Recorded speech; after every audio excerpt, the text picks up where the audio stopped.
Hi, lovely souls, and welcome to Gazette The Gazelle. Gazette The Gazelle, a guide to intentional living. If you resonate with that gentle vibe, you're in the right place. You're a personal lifestyle gazette and graceful guide to a curated, elevated life. I'm your host and fellow seeker of all things grounded, glowing, and gorgeously intentional. Each week, we gather here like a soft pause in the middle of a busy world to sip on little rituals, cozy habits, soulful routines, and the kind of beauty that blooms from within. Ah, that language evokes such a strong feeling, doesn't it? Sanctuary, personal growth. It really does. It taps into that deep need many people have for just a break, a moment of peace, almost a therapeutic experience. It's like nourishment instead of just data. Precisely. It's promising to nurture your inner self. That shifts it from simple information delivery to something more like emotional nourishment. That's incredibly appealing, especially for listeners looking for thoughtful reflection, not just more noise. So take a deep breath, settle in, and let's wander into today's gentle conversation. Today, we're doing a deep dive into something I think is really lovely: how to romanticize university life. Our mission here is basically to figure out how to find the beauty in the small stuff, learn to slow down a bit, and intentionally make even the most ordinary university moments feel kind of special. Think of it as like a shortcut to turning your uni days into your own personal movie, where you're absolutely the main character. Okay, so when you think about university life, what first pops into your head? Is it like looming deadlines? Or maybe those really dense lectures where your brain just feels like it's twisting itself into knots? Or maybe those super intense study sessions, the ones fueled by terrible coffee, leaving you with those epic eye bags. And yeah, those things are definitely part of it, no doubt. But what if we could kind of shift that view? What if those years weren't just about the academic grind, but also about finding these little moments of, everyday magic? It's very focused on personal growth and finding beauty in these soft, intentional moments. And it's important to say, right, romanticizing, in this sense, is not about pretending the tough parts don't exist. University is stressful, there are pressures, moments you doubt yourself. It's more about adding this layer of, let's say, softness and intention, and just appreciating the whole journey of becoming who you are. It's about being more present, I guess. I really like that phrase, cultivating a deeper presence.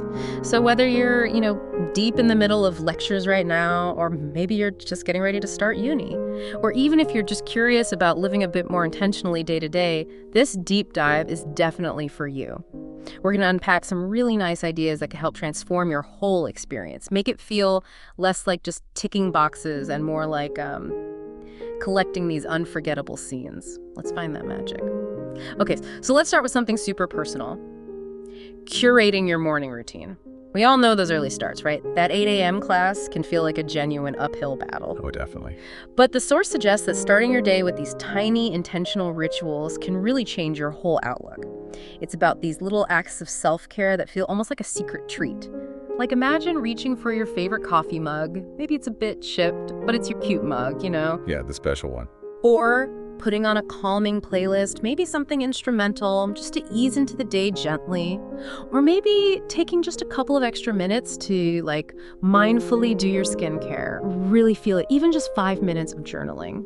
Just getting thoughts down before the day kind of hits you. It can make such a difference. And what's really interesting, there's the psychology behind it. These aren't just small habits. They're like these micro habits that actually give you a real sense of control, agency, right at the start. Oh, okay. So by choosing these moments, you're kind of telling your brain, okay, I get to decide how this day starts. And that creates this mental buffer against whatever stress comes later. Even with a crazy schedule or that dreaded 8 a.m., these rituals they load the beginning of your day with self-care. It makes the whole thing feel not just manageable, but maybe even a little bit gentle. Gentle, yeah, that's a good word for it. It sets the emotional tone, right? Okay, speaking of setting the scene, let's talk about the walk to class. This is one I really like. How often do we just power walk from A to B, headphones blasting, eyes down, completely missing everything? Guilty. Right. But what if that commute, that totally mundane walk, could actually be a proper main character moment? The source suggests something simple but kind of profound. Put in your earphones, yeah, but with that dreamy playlist, the one that makes you feel like you're in an indie film opening scene. Soundtrack mode. And consciously wear your favorite sweater, something comfy that just makes you feel good. And then this is the key part, you actually look around, really look. Notice the sunlight, through the campus trees or the different faces walking past the buildings. Little details. Yeah, the energy of the place. It's about soaking it in because it's your scene. It's not just a walk, it's the walk. And the deeper thing happening there really is mindfulness. It's a form of being present, instead of letting your mind race ahead with anxieties or your to-do list. Which it loves to do. Oh, absolutely. You're grounding yourself right here, right now. Mindfulness is just about noticing, isn't it? Thoughts, feelings, what's around you, without judging it. So by using your senses, appreciating the campus, you're not just passing through, you're experiencing it. It cuts down the mental noise, makes you feel more present, and makes those everyday moments feel, well, special, memorable. Yeah, shifting from just getting there to actually being there. I like that. Okay, what about study sessions? The bane of many students' existence, right? Yeah. They can feel like this necessary evil, but what if we could make them, well, aesthetic? The idea is basically creating a study space that feels inviting, inspiring even, turning a chore into a little sanctuary. Imagine lighting a nice candle, maybe something calming like lavender or sandalwood, or making yourself a comforting matcha or a really good iced coffee, and setting up near a window so you can look out sometimes. Give your eyes a break. Exactly. And then think about the sound. Soft music, like lo-fi beats or classical. Or even those YouTube co-study videos. They recreate that cozy library vibe even in your own room. Right, the ambient sound. And honestly, don't knock cute stationery. Using pens you love, notebooks that feel nice, it can genuinely make even a boring subject feel a bit more engaging, personal. Yeah, and this isn't just fluff. It's actually rooted in, environmental psychology.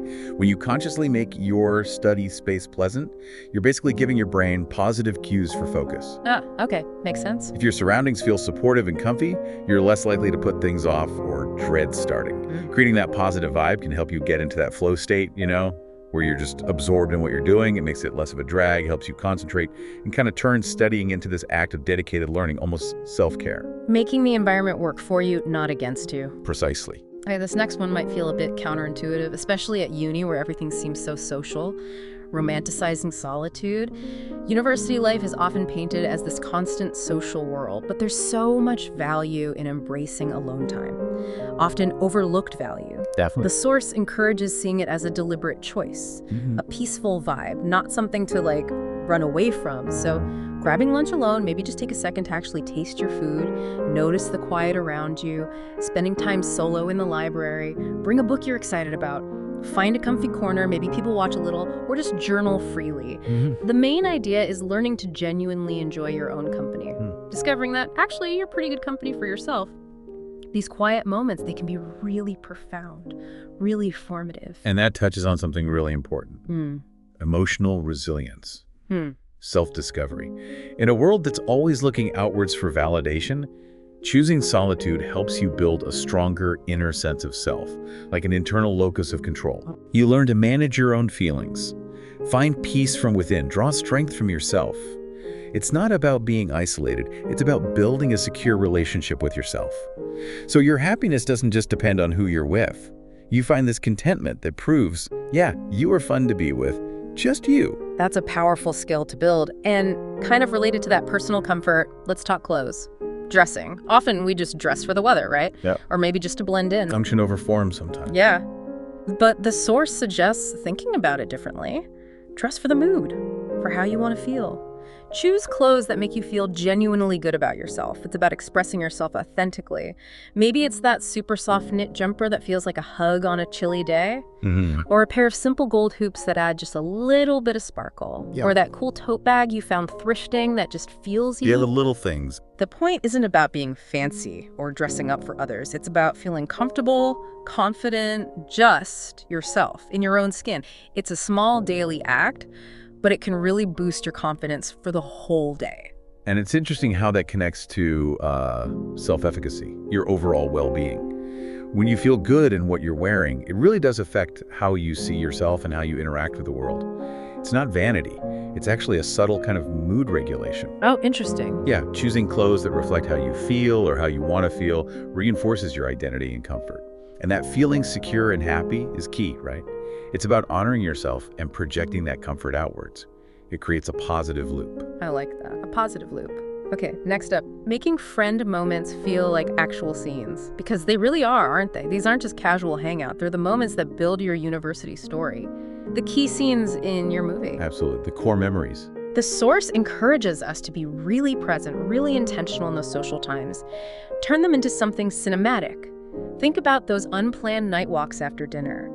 Campus is quiet, the air's cool, conversations just flow. Got it, cool. Or those little funny library crush sightings that add a bit of drama to your study grind. Or maybe spontaneous picnics on the lawn, just chilling with snacks and laughing really loud. Yes. Or those quick coffee dates before class where you somehow cover everything important in like 20 minutes. The key is to really be there. Talk about your big dreams, laugh without holding back, take some photos. Capture these scenes because they're your university experience. And that just highlights the power of being intentionally present, doesn't it? Yeah. For creating lasting memories and deeper friendships. Yeah. By actively engaging, savoring those moments, you're strengthening the brain pathways linked to positive experiences. You remember them better and more vividly. These conscious actions help you truly appreciate those connections. They turn everyday interactions into those defining scenes you'll look back on. Not just as things that happened, but as rich parts of your personal story, how moments become memories. Yeah, making sure you actually register them. Okay, now let's dig into something that could really shift the whole academic perspective. Romanticizing your subject of study. For a lot of us, our major can start to feel like just a degree, right? A means to an end, a job ticket. It can feel that way, yeah. But what if you saw it differently? The source suggests thinking about your subject not just as coursework, but as this amazing chance to learn how to contribute something beautiful, something meaningful to the world. That complex psychology theory you're wrestling with, or that poem you're dissecting line by line, that tricky equation you're finally cracking. See them not just as tasks, but as pieces of your magic. Your magic, I like that. Yeah, it's about understanding how your specific knowledge, your growing passion, will let you bring something unique to the table, your contribution. And that really taps into something powerful.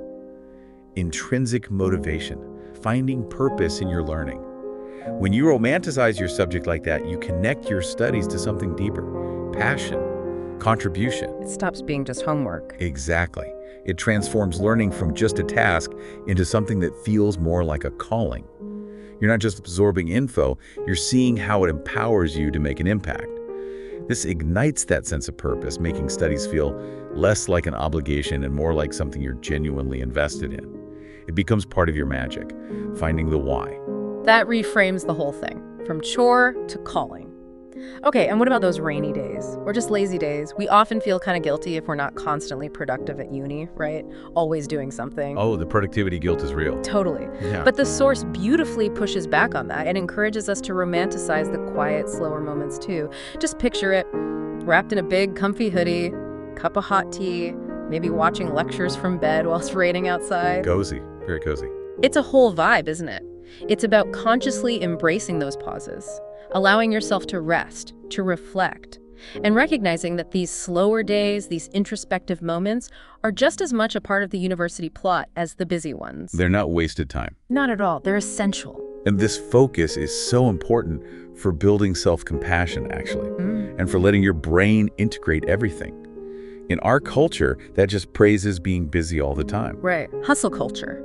Exactly. Romanticizing quiet moments reminds us how vital rest and reflection are, and just processing everything you're learning. These unproductive days are when you recharge, when your brain actually consolidates new knowledge, when you regulate emotionally. They aren't breaks from the plot, they're crucial parts of the plot. They help you make sense of it all, keep things balanced. That's a much healthier way to look at it. Yeah. And building on finding your own pace, there's romanticizing specific places, cafes and campus corners. Campuses can be huge, buzzing places, but they're also full of little hidden spots. Secret gardens sometimes. Yeah. The source suggests actively finding your spot. Maybe it's that particular bench under that big old tree where you like to read, or that little independent cafe just off campus, the one with the fairy lights where the coffee somehow tastes better. Everyone have one of those, right? Hopefully. The idea is to go back there, to consciously build memories there, let it feel like your place, part of your chapter. These aren't just random locations, they become personal anchors. Places filled with your thoughts, your growth, your quiet moments. And connecting that to the bigger picture, these spots become more than just places. They're like psychological anchors. Memory triggers. They give you that sense of belonging, of familiarity, which is so important when everything else might feel new or overwhelming. These personal corners become silent witnesses to your journey, rooting your uni experience in places that feel like home, your chapter. A sense of home within the chaos. Which brings us to the last point, fittingly. Romanticizing the chaos, too. Because let's be real, uni isn't always pretty walks and cozy cafes. Definitely not. There will be stress. There will be panic. There will be late nights.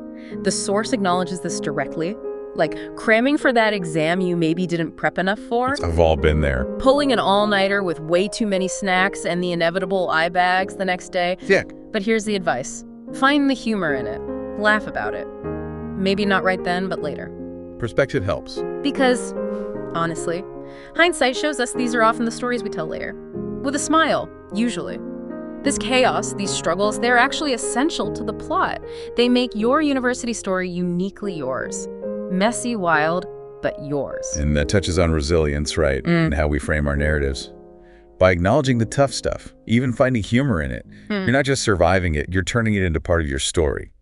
Character-building chapters. Yeah. These moments push you, teach you how to cope, sometimes lead to unexpected insights. They add the grit, the humor that make your experience real. Yeah. Embracing the chaos makes for a richer, more authentic story in the end. So as we kind of wrap up this deep dive on romanticizing university life, the main takeaway isn't about pretending everything's perfect. Definitely not about ignoring the stress or the tough times.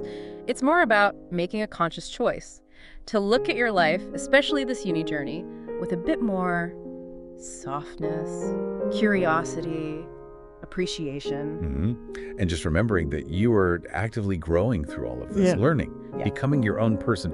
Every single bit of it, the quiet moments, the laughter with friends, the hard study sessions, the wins, it's all shaping you into the amazing, resilient, interesting person you're becoming. And that whole journey with all its ups and downs, its messiness, it's actually really beautiful. It really is.